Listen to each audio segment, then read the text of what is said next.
साच कहूं जग मारन आवे, और झूठ कही ना जाइयो, और सच न पूरा पावते झूठों जगपति आई। एक पंडित जी था, काशी विद्यापीठ पढ़काया वो ब्राह्मण। एक राजा ने कोई हवन कराना था, अनुष्ठान कराना था, उसका न्योता दिया, उसको रोजाना 1 रुपया दान दक्षिणा दे देते, वो पाठ करने लग गया। 1 महीने का कराना था। अब उस विद्वान की पत्नी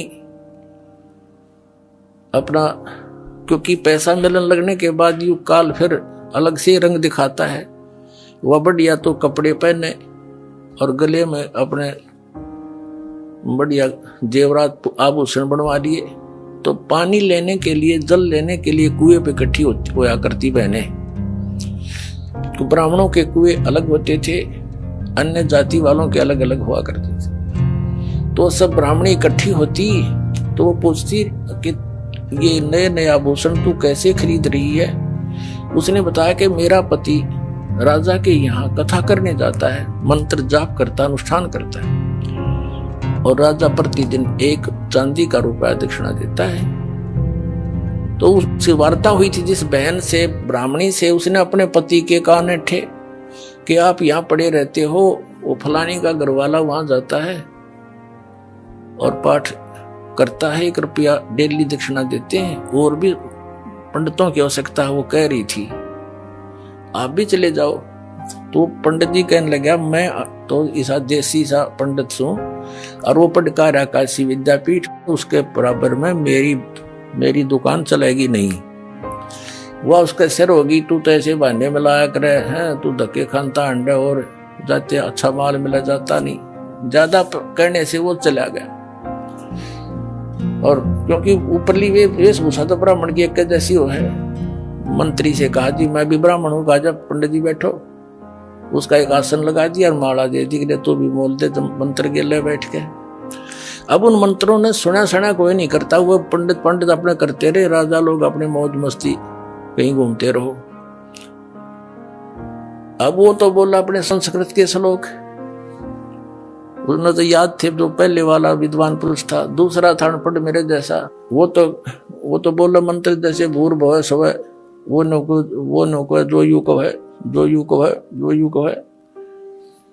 अपना उसने भी एक असरफी मिल गई सामने, और 1 रुपया मन में क्या, जो यू को है, जो यू को है।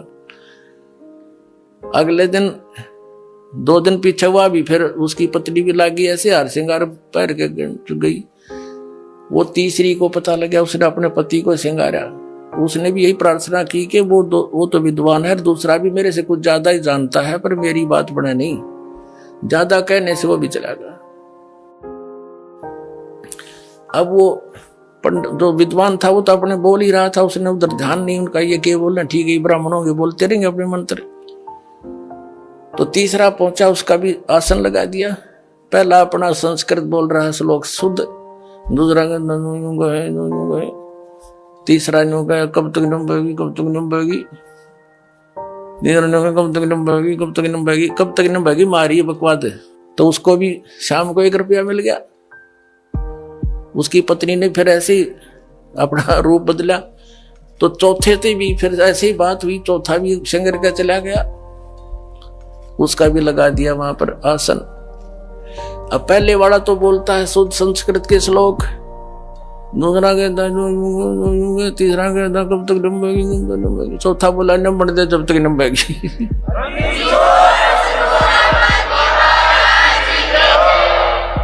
तब ये संत न्यू देख रहे हैं, नंबर दे जब तक नंबेगी, पर यह भी नंबर को ना, ये तुमने ऑनलाइन रखूंगा जब तक, या तो सारी जनता नहीं जाग लेगी, या तुम खुद नहीं कह दोगे हमारी गाड़ी खराब होली।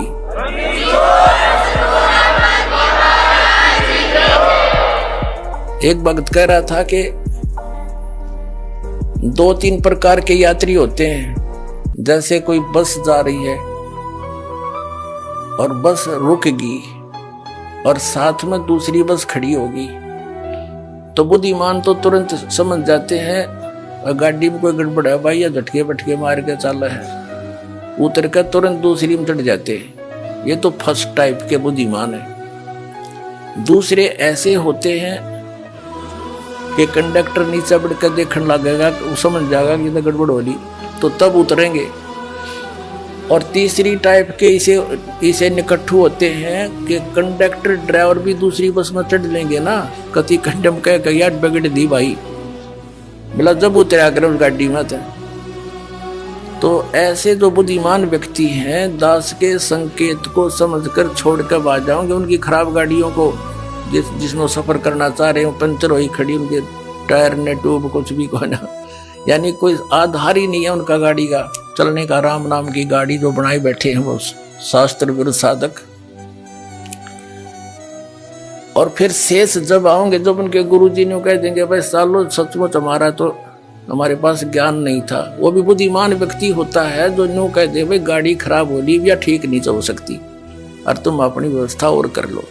तो ये संत तो उन ड्राइवर कंडक्टर भी निकम्मे हैं, न्यू ना कहेंगे हमारा द्वारा भक्ति नहीं है और जाओ तुम ले लो नंबर वाला जाके, ये तो उनसे भी नालायक हैं फिर तो कहने का भाव ये है पुण्यात्माओं, अब ये परमात्मा कबीर जी का आदेश है कि पूरे विश्व में ये सत संदेश जाएगा। पूरी पृथ्वी के जीव प्राणी परमात्मा के बच्चे बतेरे युगों से दुख पा रहे हैं, अब ये इस नाम को ग्रहण करेंगे, सतनाम को। न इसकी छींट भी ना लगने दी थी परमात्मा ने, अरीब डंडोरा पिटवा दिया, अब बखेर रखा आपके ऊपर, वर्षा करवा दी सच्चे ज्ञान की। और सतनाम चौथे महीने मिल जाता है और सार नाम भी अब आपको मिला प्राप्त हो रहा है, जिसको आज तक ये ऋषि में ऋषि समझ भी नहीं सके।